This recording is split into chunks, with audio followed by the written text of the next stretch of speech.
Study IQ IAS, अब तैयारी हुई अफोर्डेबल। भारत एक ऑब्सेशन है and I believe it's a good obsession to have. At least आपके लिए, हमारे लिए भारत एक बहुत अच्छा ऑब्सेशन है।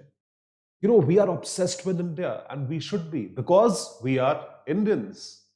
लेकिन कोई और भारत से ज्यादा ऑब्सेस्ड है, और वो कौन है? वो है हमारा योर्स ट्रूली, पाकिस्तान।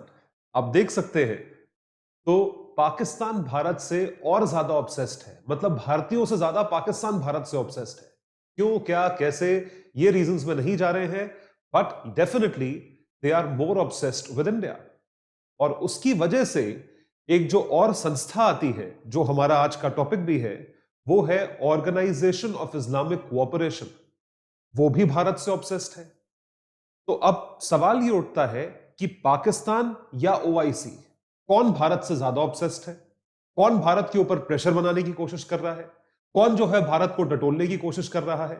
कौन अंतरराष्ट्रीय स्तर पे प्रेशर बनाने की कोशिश कर रहा है कि आपके देश में लोगों के साथ, यस, मुस्लिम्स के साथ बुरा हो रहा है?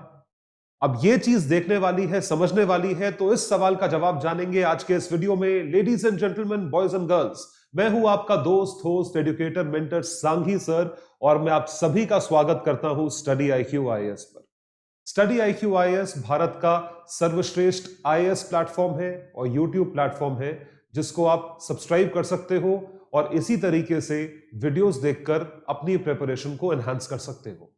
इसके साथ साथ स्टडी IQ स्ट्रक्चर्ड तरीके से IAS एस्पिरेंट्स को तैयारी करवाता है, और हमारे कोर्सेज पे लाइव क्लासेस ऑनलाइन चलती हैं through batches bye top educators of India.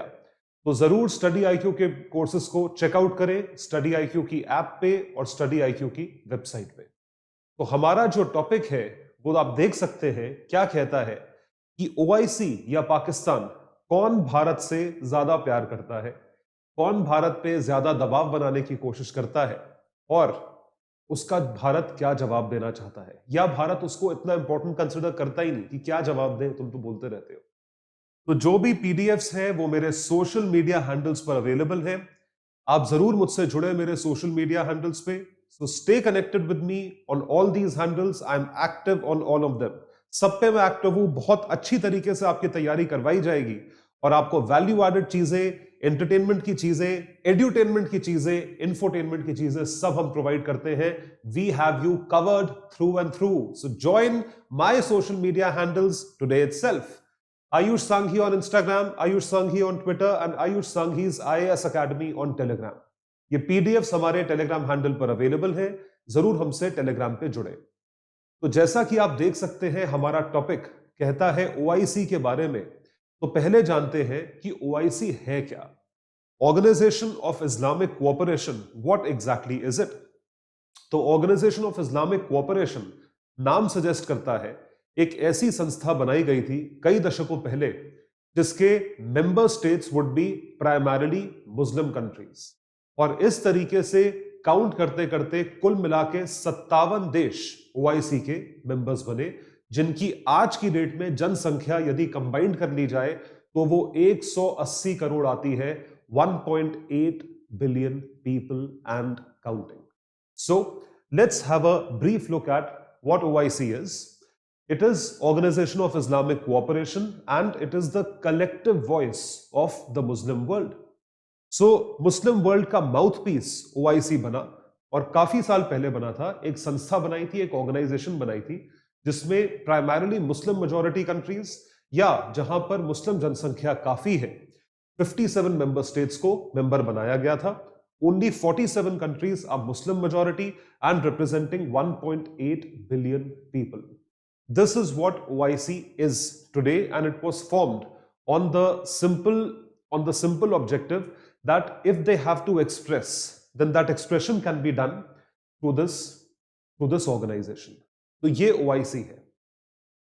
अब सवाल ये उठता है कि OIC किस तरीके से दूसरे देशों पे प्रेशर बनाता है, या OIC अगर कलेक्टिव वॉइस है तो वो क्या कहता है, क्या बोलता है, क्या करता है, उसने हाल ही में क्या करा। अभी लास्ट वीक की न्यूज है, ओआईसी के सेक्रेटरी जनरल पीओके यानी पाकिस्तान ऑक्यूपाइड कश्मीर गए और फिर उन्होंने कश्मीर पे स्टेटमेंट दे दिया। पाकिस्तान ऑक्यूपाइड कश्मीर जाके उन्होंने कश्मीर पे स्टेटमेंट दिया कि कश्मीर में Muslims are feeling threatened and it is the Indian government and Indian army which is actually meting out atrocities on the people, which has been a standard take of Pakistanis.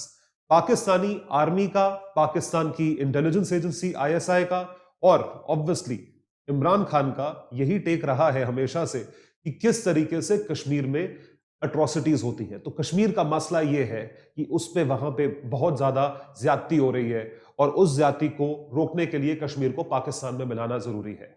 इस तरीके से लहजे में इमरान खान जो है पंजाबी एक्सेंट में अंग्रेजी बोलते हैं। आप अगर उनको सुनेंगे आप हंस हंस के लोटपोट हो जाएंगे क्योंकि पंजाबी एक्सेंट में अंग्रेजी चलती नहीं है। So when we talk about this particular gentleman who visited PoK, अब बात पाकिस्तान की नहीं ओआईसी की हो रही है। ऑर्गेनाइजेशन ऑफ इस्लामिक कोऑपरेशन के सेक्रेटरी जनरल पीओके गए और फिर कश्मीर के ऊपर स्टेटमेंट दिया। तो अब सवाल इस चीज पे उठा that who are you to state और give a statement on Kashmir. आप कौन होते हो कश्मीर पे स्टेटमेंट देने वाले? देखिए, पाकिस्तान और इंडिया का मसला है तो उस पे पाकिस्तान स्टेटमेंट दे एक चीज है, उस पे कोई अंतरराष्ट्रीय स्तर की संस्था स्टेटमेंट दे तो वो किसकी वॉइस को रिफ्लेक्ट करता है? क्या वो पाकिस्तान की वॉइस को रिफ्लेक्ट करता है या जो डोमिनेंट कंट्रीज है, दो देश है, पहला है सऊदी अरेबिया, दूसरा है यूएई, तो दो देश है, उनकी वॉइस को रिप्रेजेंट करता है। तो प्राइमरीली ओआईसी में जो कहा जाता है वो सऊदी और यूएई के थॉट्स होते हैं, ऐसा माना जाता है ब्रॉडली, और पाकिस्तान जो है उनको कई तरीके से रेगुलेट करने की कोशिश करता है। कैसे करता है अभी जानेंगे। तो यहां पर इंडिया ने यह बोला कि ओआईसी को पाकिस्तान ने अपना माउथ पीस बना रखा है, अपना भोपू बना रखा है कि पाकिस्तान जो चीज ना बोल पाए वो ओआईसी बोल देगा। So this is what is the reality. So when we talk about OIC in particular, it has been raising its concern over Kashmir time and again. और ये चीज अभी हाल ही में हुई जब ये POK गए। So POK, Pakistan has been using OIC platform to target India and it happens to be an official mouthpiece. India claims OIC has no locus standi to comment on India's internal affairs. बिल्कुल सही बात है। आप कौन होते हो comment करने वाले? Who are you to comment? Why are you commenting? तो आप जबरदस्ती बैठ बैठ के कमेंट कर रहे हो, उस चीज का कोई फायदा नहीं है। ये भारत और पाकिस्तान का मसला है, हम आपस में सुलझा लेंगे। मेरे ख्याल से पाकिस्तान का मसला है ही नहीं, जबरदस्ती उठा रहे हैं। ये सिर्फ और सिर्फ इंडिया का अफेयर है और अफेयर बहुत अच्छा है, इतने सालों तक चलता आया है। आप श्रीनगर जाएं, आप गुलमर्ग जाएं, बहुत ही सुंदर जगह है। सो ये बैठे हैं भाई साहब सेक्रेटरी जनरल, क्योंकि पाकिस्तान के माउथपीस बने हुए हैं तो इस वजह से इनसे जो बुलवाया जाता है वो बोल देते हैं। Simply speaking, he says what he has to say. अब देखिए, आप ओआईसी में बैठे हो, आप 57 मेंबर देश है जो कि प्राइमरीली मुस्लिम डोमिनेटेड पॉपुलेशन है। आप अपने घर की तो आग संभाल नहीं पा रहे हो। इतने सारे देश हैं, कौन कौन से देश हैं जान लेते हैं। सीरिया है, फिलिस्तीन है, इराक है। आपने अपने देश की, अपने देशों की, अपने घरों की आग संभाली? देखो, ये देखो, यमन, तुर्की, सीरिया, फिलिस्तीन, इराक, सब जगह आग लग रही है और ओआईसी कहां भाग रहा है? वो पानी लेके दूसरे के घर की आग बुझाने भाग रहा है। भाई अपने घर की आग तो बुझा ले। So what are we trying to say over here is that OIC Secretary General claimed to be working on an action plan for Kashmir issue. Action plan बना रहे हैं, अपने घर की आग बुझी नहीं, दूसरे के घर की आग बुझाने जा रहे हैं between India and Pakistan. So when most members of OIC are fighting among themselves and killing each other, आप दूसरे के घर की आग बुझाने जा रहे हो, which does not make sense at all. In fact, it is laughable. ये हंसी उड़ाने वाली जो सिचुएशन है वो आती है। तो आप देखिए कितना क्रिएटिवली पीपीटी बनाई गई है आप लोगों के लिए। ये एक्चुअली दिए गए हैं, तो these are present on the internet. Where why are you running to interfere in the matter between two countries? So India has accused OIC of what? सारे जितने बड़े वर्ड्स हैं जार्गन है, and this is something which comes from the cabinet ministers, कि आप जबरदस्ती, what are you trying to doing? You are blatantly communal. Communal का मतलब है आप पोलराइजेशन कर रहे हो, यू आर पार्टिजन, आप बायस्ड हो और आप फैक्चुअली इनकरेक्ट अप्रोच को आगे लेकर चल रहे हो, विच इज रॉन्ग। ये चीज गलत है, फैक्चुअली इनकरेक्ट है। This is what India stated and I believe they are right, because you have no right to speak on India's internal affairs. आपका कोई भी हक नहीं बनता कि आप भारत और पाकिस्तान के बीच के अफेयर्स के बारे में बोलो और आप भारत के रीजन के बारे में बोलो। तो अब जो है, अब ये समझते हैं भारत और ओआईसी की क्या हिस्ट्री है। भाई आप कोई भी जनरली ये सवाल पूछेगा और हमें पूछना भी चाहिए। वो सवाल ये है कि जब इतनी संस्था बन रही थी और ये मुस्लिम देशों की बन रही थी, तो भारत मेंबर क्यों नहीं हुआ? क्योंकि भारत में भी मुस्लिम पॉपुलेशन थी। भाई इंडिया में भी एक सेक्ट है और बहुत बड़ी मुस्लिम पॉपुलेशन है। तो भारत मेंबर क्यों नहीं बना ओआईसी का? What exactly happened? What is the history between India and OIC? कोई इतिहास होगा, कोई हिस्ट्री है? ये सवाल कौन उठाता है? ये सवाल किसी को उठाना चाहिए। Why not India? भाई आपके सारे देश, इतने सारे देश हैं, मिडिल ईस्ट है, गल्फ रीजन हो गया, साउथ ईस्ट एशिया में मलेशिया हो गया, इंडोनेशिया हो गया। इंडोनेशिया के बाद सेकंड या थर्ड पोजीशन पे नंबर ऑफ मुस्लिम सबसे ज्यादा इंडिया में है आज की डेट में भी। अभी भी इंडिया मेंबर नहीं है। तो इसकी क्या हिस्ट्री है? इतिहास क्या है इसका? इतिहास इसका यह है कि हम ये देखते हैं, what do we see? We see OIC was formed. इसके लिए हमें थोड़ा इतिहास में जाना पड़ेगा। 1969 में ऑर्गेनाइजेशन ऑफ इस्लामिक कोऑपरेशन बनाया गया। It was made in 1969। उस टाइम पे कई सारे देश जो है वो मिले थे in order to create this organisation. इस ऑर्गेनाइजेशन को बनाने के लिए मल्टीपल कंट्रीज हैड मेट। और तब के जो ट्रेड मिनिस्टर थे उनका नाम था फाखरुद्दीन अली अहमद, जिनका नाम पॉपुलर हुआ था इमरजेंसी के टाइम पे। 1975 में वो प्रेसिडेंट ऑफ इंडिया भी थे इंदिरा गांधी रेजिम में। He was the president of India who actually pronounced the emergency, जिन्होंने आपातकाल की घोषणा करी थी। तो फाखरुद्दीन अली अहमद इंडिया के रिप्रेजेंटेटिव बनके ओआईसी में गए थे कि हमें भी मेंबर बनाइए। This is India stand. India को जरूरत नहीं थी, फिर भी इंडिया क्या अपने आप को ऑफर करने के लिए कि हम भी मेंबर बनना चाहते हैं।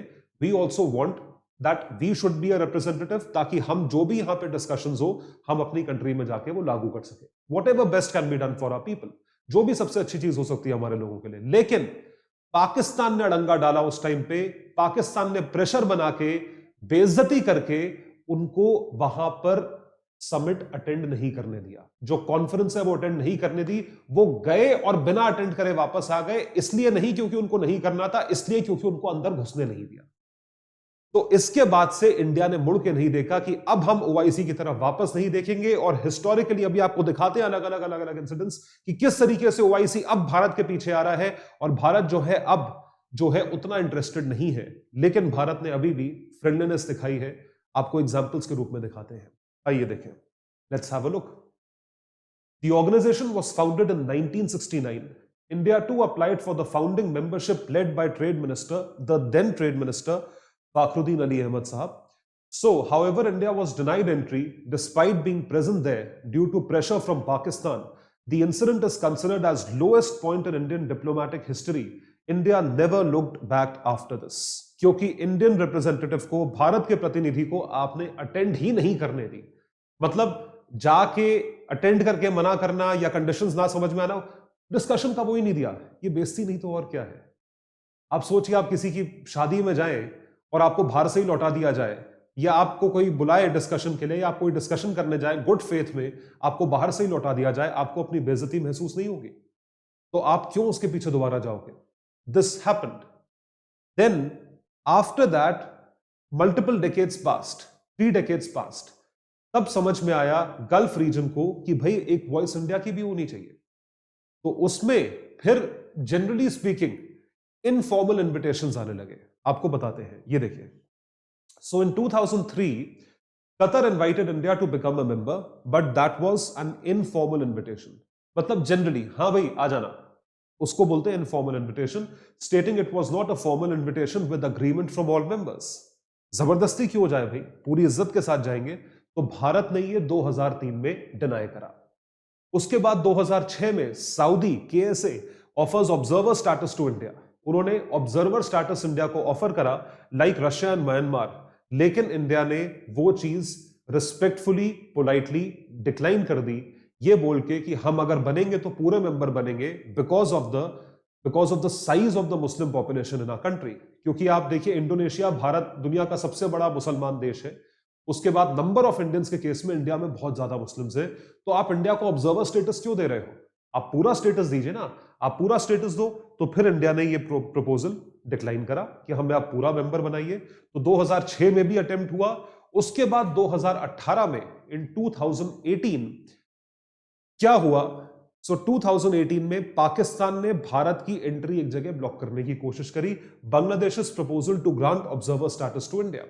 बांग्लादेश जो है भारत को ऑब्जर्वर स्टेटस ग्रांट करने की कोशिश कर रहा था, लेकिन पाकिस्तान ने फिर उसे ब्लॉक करा। कब? 2018 में। तो पाकिस्तान ने फिर अड़ंगा डाला, फिर खड्डे में टांग डाली। This is what happened. तो अब पॉइंट यह है कि इतनी हिस्ट्री है जहां पे लोग कोशिश कर रहे हैं। सोचिए, बांग्लादेश की कोशिश, सऊदी सबसे पावरफुल मेंबर है, सऊदी की चलती है, और उसके पहले कतर ने, इन सारे मेंबर्स ने कोशिश करी, लेकिन पाकिस्तान या किसी वजह से भारत की मेंबरशिप वहां पे नहीं हो पाई। फिर आया वो magical year 2019। Then came about the magical year 2019। जो आप ग्राफिक देख पा रहे हैं, जो आप कार्टून देख पा रहे हैं मेरे पीछे, ये है पाकिस्तान के 2019 के जो मिनिस्टर हैं, वो है एक्सटर्नल अफेयर्स मिनिस्टर है, इनका नाम है कुरैशी, इमरान खान गवर्नमेंट में। तो ये जो है ये ओआईसी के हेड का कान खींच रहे हैं, उनको खींच रहे हैं कि भारत को ना बुलाया जाए। India not welcome to OIC council of the foreign ministers meeting. FM का मतलब फॉरेन मिनिस्टर है, ऐसा कुरैशी साहब का कहना था। अब ये क्यों कहा गया? 2019 में कुरैशी फिर कह रहे हैं भारत को इनवाइट ना करें, भारत को न्योता ना भेजें या भारत को ना बुलाएं, लेकिन ओआईसी ने बुलाया। तो ओआईसी मतलब चाहता है भारत की मेंबरशिप और भारत का पार्टिसिपेशन, लेकिन पाकिस्तान नहीं चाहता है। तो हुआ क्या इस दौरान, ये समझिए। सुनिए, बहुत आनंद आएगा सुन के, आप इसको समझिएगा। 2019 में 14 फरवरी वाले दिन क्या हुआ था? पुलवामा में अटैक हुआ था, हमारे कई जवान जो हैं वो शहीद हुए थे। उसके रिटेलिएशन में, जवाब में, इंडियन एयरफोर्स ने एक एयर स्ट्राइक करी बालाकोट में, जहां पे लश्कर ए तैयबा के जो ट्रेनिंग सेंटर्स हैं उनको जो है दुर्घटनाग्रस्त किया गया। That was something which was burn to ashes by an air strike done by the Indian air force. उसके 3 दिन बाद ऑर्गेनाइजेशन ऑफ इस्लामिक कोऑपरेशन ने की मीटिंग थी, जिसमें जो स्पेसिफिक गेस्ट ऑफ ऑनर थे, एक तरीके से चीफ गेस्ट थे, वो भारत की फॉरेन मिनिस्टर थी उस टाइम की, सुषमा जी, सुषमा स्वराज जी जो है, उनको वहां पे इनवाइट किया गया था। मे हर सोल रेस्ट इन पीस। उनकी डेथ हो गई थी 2019 में। तो 2019 में जब भारत को या भारत के फॉरेन मिनिस्टर को चीफ गेस्ट बनाकर बुलाया गया, तो उस टाइम पे पाकिस्तान ने फिर रिवोल्ट करा। ये कुरैशी साहब आ गए, कान खींचने लगे कि क्यों बुला रहे हो, आप बुलाओगे तो हम नहीं आएंगे। ओआईसी ने पाकिस्तान की दरख्वास्त खारिज कर दी, उसको रिजेक्ट कर दिया कि इंडियन रिप्रेजेंटेटिव तो चीफ गेस्ट के तौर पे आएंगे, आप देख लो आपको क्या करना है। जिसकी वजह से पाकिस्तान, इमरान खान गवर्नमेंट का कोई भी प्रतिनिधि, कोई रिप्रेजेंटेटिव ओआईसी की मीटिंग में नहीं गया उस साल। तो आप सोच के देखो, जो ओआईसी पाकिस्तान के दबाव में कभी इंडिया को बुलाता नहीं था, इंडिया को मेंबरशिप नहीं दी, आके लौटा दिया, वो ओआईसी आज के डेट में भारत के एक्सटर्नल अफेयर्स मिनिस्टर को जो है चीफ गेस्ट बनाकर बुलाता है। ऐसा क्या हो गया? ऐसा क्या हो गया 50 साल में? What happened? What was this change that took place in this period of 5 decades? So this is all thanks to India's diplomatic ties. Bharat के diplomatic ties जो अलग अलग देशों के साथ हुए। Despite being 1/10 of global Muslim population and second biggest Muslim population after Indonesia, ये भारत के आंकड़ों की बात हो रही है, India has been regularly targeted by OIC and denied entry into the organization. ये सच्चाई थी। However, things changed in 2019 when UAE disallowed Pakistan's objection. Pakistan ने फिर ऑब्जेक्शन करा, पाकिस्तान ने फिर सवाल उठाया, उसको रिजेक्ट कर दिया गया, and India to become guest of honor in OIC's foreign minister meet 3 days after Balakot airstrike. Pakistan foreign minister Qureshi boycotted the same meet. इसकी वजह से 50 साल पुराना लॉकजैम, जो एक टसल था, वो खत्म हो गया, जो एक जाम हुई भी चीज थी वो खत्म हो गई, and the event became possible due to India's improved relations with UAE and Saudi Arabia. Modi ji की डिप्लोमेसी और सुषमा जी का की external policy this is what change things in the last, especially in the last 5-7 years, कि आपने अपने जो संबंध है, जो आपसी संबंध है, जिसको बायलैटरल रिलेशन कहा जाता है, वो हमने इस दौरान काफी इंप्रूव करे। और जैसा मैंने आपको पहले बताया था, सऊदी और यूएई की काफी चलती है, तो इस वजह से सऊदी और यूएई के साथ संबंध निभाना या संबंध बनाना जो है वो भारत के बहुत काम आया। और उसकी वजह से भारत ने क्या करा, भारत ने जो है वो ओआईसी की बात मानी या ओआईसी के साथ ट्रेड बढ़ाया। तो ओआईसी के जो टॉप मेंबर्स हैं वो भारत के फेवर में बोलने लगे और उस देश के खिलाफ बोलने लगे जो देश तब से फर्स्ट डे से इनका मेंबर रहा है। This is because of improved relations with these countries. तो आप समझ ही पा रहे होंगे कि 1969 से 2019 में अगर आपके आपसी संबंध अच्छे हैं और ये निजी लाइफ में भी, निजी जिंदगी में भी काम आएगा, तो आप बहुत सारे काम ऐसे हैं जो कि करवा सकते हो, या आपके लिए वो लोग बोलेंगे, they would be saying this for you in this particular sense. So आप देख सकते हैं Indian voice in OIC, who is speaking for India, Bharat की वॉइस ओआईसी में आ गई। UAE main supporter of India in OIC, UAE सबसे बड़ा सपोर्टर है। Saudi Arabia dominating OIC, Saudi Arabia जो है ओआईसी को डोमिनेट कर रहा है, सऊदी अरेबिया भी सपोर्टर हो गया। इनफैक्ट मोदी जी को जो है वो इन देशों ने उनका हाईएस्ट जो सिविलियन ऑनर है वो भी दिया है, यहां तक कि फिलिस्तीन में भी हाईएस्ट सिविलियन ऑनर दिया है। तो ये क्या है, रिकॉग्निशन ही तो है इंडिया की। वो क्यों देंगे, आप सोच के देखो क्यों देंगे। जब तक आप रिकॉग्नाइज नहीं होंगे, जब तक आपके संबंध अच्छे नहीं होंगे, जब तक आप काम अच्छा नहीं करोगे, क्यों देंगे। Oman underrated supporter of India, and Bangladesh obviously, Maldives, Bangladesh pitching for inclusion of India. यदि हम आज की डेट में मालदीव्स, बांग्लादेश से कुछ रिक्वेस्ट करें, वो करेंगे हमारे लिए, they would definitely do, Maldives would definitely do. So all these things are there and this is what India has built. ये चीज भारत ने बनाई है, ये चीज भारत ने करी है। तो उस ग्राफिक को आप देख सकते हैं, ओआईसी, सुषमा जी जो है उनके लिए रेड कार्पेट जो है बिछाया जा रहा है, पीछे दरबान उनको लेकर आ रहे हैं और कुरैशी साहब जो है वो भाग रहे हैं, चिल्ला रहे हैं, उससे कोई फर्क नहीं पड़ता। It does not make a difference at all. तो this is something which is a very proud moment for India. और इसी वजह से मैंने ये टॉपिक उठाया आपको बताने के लिए कि जहां पर हमारे संबंध अच्छे ना हो, वहां पे पूरी टेबल्स टर्न कर देना, उस गेम को अपने फेवर में ले आना, ये चीज बहुत मैटर करती है। It matters a lot. तो आप देख पा रहे हैं कि सुषमा जी हैं जो कि ओआईसी में रिप्रेजेंटेटिव नहीं, चीफ गेस्ट बन के गई। सो व्हाट डिड शी से, it was possible because economic and political relations, आर्थिक और राजनीतिक संबंध with UAE, Saudi, Oman, Jordan and GCC. क्या तो इनको कभी पाकिस्तान से फायदा मिलेगा, कुछ बनता तो है नहीं, एक्सपोर्ट होता नहीं है, सारे रिसोर्सेज आतंकवाद में घुस जाते हैं, भीख में मिला हुआ देश है। So India PM awarded highest civilian award of UAE and Saudi Arabia, इसको रिलेशन बोलते हैं। Improved economic and political relations with Malaysia, Indonesia and all these countries, which is what has been made, which is what has been done with India in terms of maintaining good relations. So आप देख सकते हैं भारत आज की date में एक ऐसा राज्य बन गया है, एक ऐसा देश बन गया है, इतना बड़ा देश बन गया है, इतना जरूरी इंपॉर्टेंट देश बन गया है, जिसको आप इग्नोर नहीं कर सकते। आप प्यार कर सकते हो, आप नफरत कर सकते हो, आप इग्नोर नहीं कर सकते। 57 मेंबर की एक मुस्लिम ऑर्गेनाइजेशन जो कि एक कम्युनिटी सेट के लिए डेवलप करी गई है, वो इग्नोर नहीं कर पाया इतने सालों बाद। So India cannot be ignored. You can hate India, you can love India, but you cannot ignore India, you cannot do without India. ये है भारत का obsession, this is India's obsession. और इसी ऑब्सेशन के बारे में मैं हमेशा कहता हूं, India is a very good obsession to have. आपका क्या ख्याल है, कमेंट सेक्शन में लिखकर बताइए, आपका क्या ऑब्सेशन है। भारत की सुंदरताओं के बारे में बताइए, आप किस चीज से ऑब्सेस्ड हो। मैं भी बहुत सारी चीजों से ऑब्सेस्ड हूं।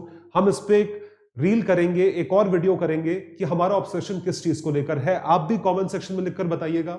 इस वीडियो को ज्यादा से ज्यादा शेयर करें और ये आवाज बाकी लोगों तक पहुंचाएं कि भारत का अचीवमेंट अंतरराष्ट्रीय स्तर पे एक ऐसी संस्था में कैसे है। हम लोग नॉर्मली पढ़ते रहते हैं WTO, UN, IMF, ये वो, ऐसी संस्था के बारे में भी तो बात करो कहीं पर जहां पर इंडिया का होल्ड हो रहा है, धीरे धीरे एक दबदबा बन रहा है।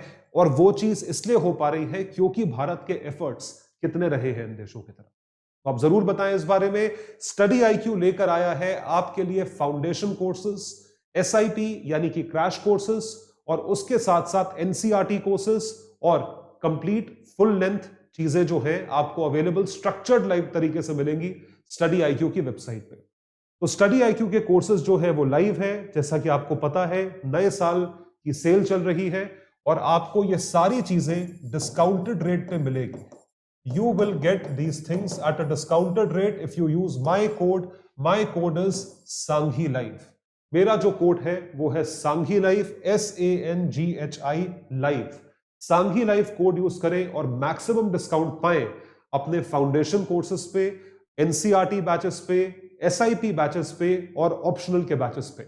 इस वक्त सारे बैचेस जो है वो हेवी डिस्काउंट पे चल रहे हैं क्योंकि मेरा कोड लागू होता है. तो मेरा कोड यूज करो और इसको सब्सक्राइब करो.